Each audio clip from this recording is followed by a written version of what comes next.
Today we're here with Dick Muri running for the 10th Congressional, and he actually invited us over to his house, which is really cool of him. And I'm Carl Pike of Pierce County Tea Party.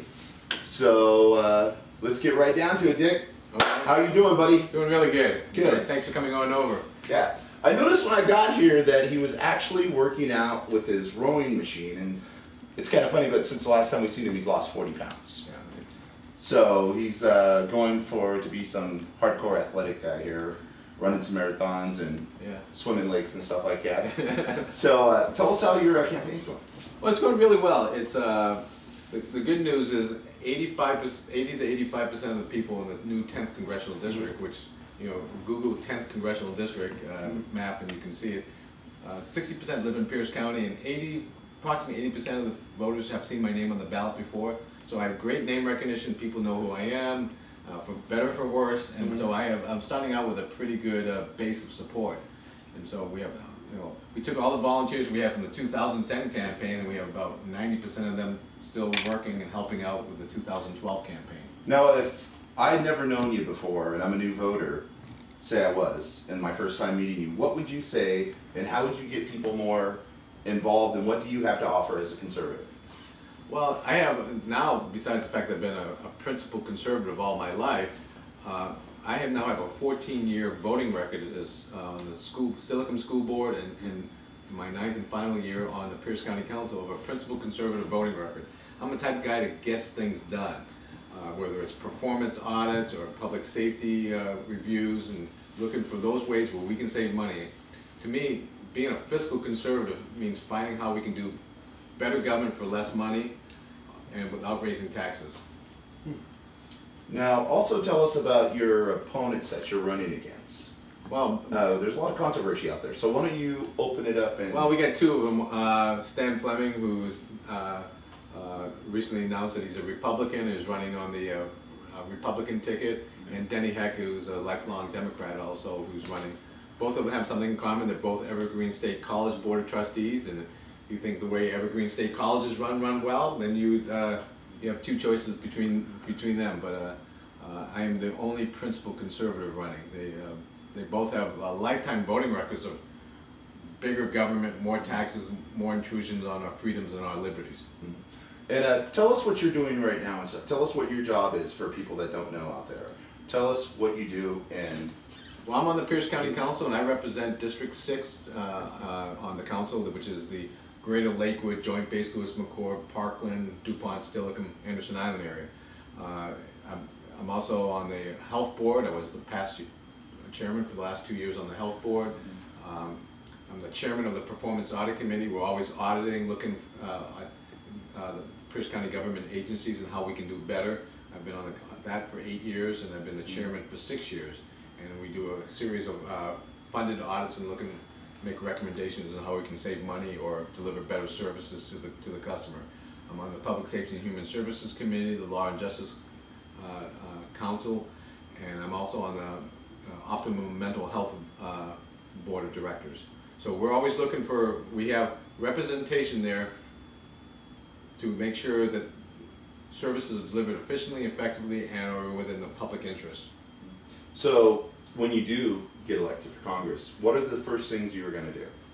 The first thing I'm going to do is I'm going to get, first of all, the first thing I do is elect a good Speaker of the House, somebody who is also a principled conservative, and I'm not sure who that will be, but I'm sure there'll be good candidates, and that's the first and most important vote you take. It's not going to be Nancy Pelosi, not like Denny Heck. Denny Heck will elect Nancy Pelosi as your Speaker of your House. But I'm going to get with all those organizations that, whether it's Americans for Prosperity or Americans for Tax Reform, and there's a lot of alphabet soup agencies out there who have a lot of recommendations on how we can streamline government and cut back. And I'm going to get with them and set our priorities and look at every line item there. And I'm going to look at what one of our presidential candidates said. He says, we got to make sure that anything we do fund is important enough that we have to then borrow money from the Chinese or other people, because that's what we're effectively doing right now. We're borrowing money against our future wealth to pay for ongoing programs. That is unacceptable. if you think of it in those terms, we're borrowing money from everywhere in the world to pay for ongoing programs. Yeah. So either we reduce those programs or we raise taxes. Taxes are already too high, so now we need to reduce programs, and we need to find out ways we can do that. The other thing is economic growth. We can hopefully, like under Ronald Reagan, grow our way out of this deficit and create jobs. And we need to do that by allowing the American capitalist system to prosper. Part of that is by reducing government regulations and oversights of some things, especially energy development. Mm-hmm. This country has got so many energy resources that are not being fully explored. Mm-hmm. And we do that by unleashing the energy sector through the permitting process and the tax process, getting out of their way. Mm-hmm. Let the 50 states have more control over how energy is developed in their states. A good example is the state of Alaska. Mm-hmm. They're an energy producer, and they have tons of oil resources that they want to produce and natural gas resources they want to produce. Yet the federal government is restricting it. What business is the federal government to restrict the state of Alaska from producing more oil and gas? Mm-hmm. They can say we have to do certain environmental requirements that are based on good best available science, but don't restrict the states from producing energy. If California wants to restrict offshore drilling, that should be up to California. But those states that want drilling offshore or inshore or places, we should allow. The Keystone Pipeline, that's a good example where we have the Democrats and the Obama administration restricting the production of energy in this country. Now this is Canadian oil, mm-hmm. but they want to sell it to us. Canada is a good trading partner. We have a balance of payments that's fairly equal with them. Yeah. The more money the more money we consume from Canada, the more they buy from our products. Mm-hmm. This is another way of, when I talk about making the United States energy independent, I mean North American continent. I consider Mexico and Canada to be close, good allies and friends, and we can become an energy independent nation if we truly unleash the energy sector. So those are the main things to do. I call it federalism. Get the federal government. Read the Constitution. Read an understanding what the founding fathers thought of the role of the federal government, and we need to get back to that. Not completely, but close to it. The first 140 years, except for the Civil War, the amount of wealth that the federal government consumed was about 3% of gross domestic product. And then post-World War II, it was probably in the 15 to 20% range, so it had grown immensely. Yeah. Today it's at 25%. I think it should get back down into the 18 to 20% range. We need to reduce the amount of wealth consumed by the federal government to under 20%. If we do that, I think the country would prosper better, and the budget would get balanced. We won't be borrowing against our children. So you got to set goals. You got to decide priorities, and it's always hard to do. No matter somebody's ox is going to be gored. Yeah.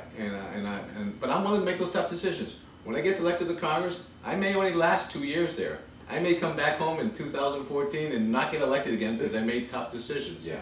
But I think for my future posterity and my kids, they'll thank me for doing that. Yeah. Now I want to ask you a question here that I want you to tell the people out there something personal that a lot of people don't know. And I think a lot of it might have to do with the Massachusetts thing, so can you elaborate on that?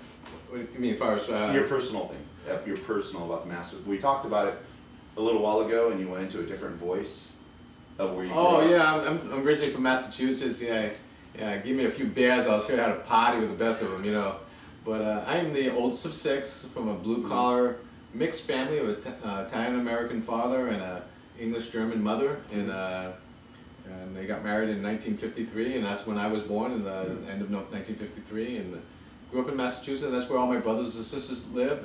I shared a bedroom about this amount of square feet with 3 younger brothers. Fortunately, I was the oldest, so I got the best spot in the house. But and 2 younger sisters, and we fought for the bathroom.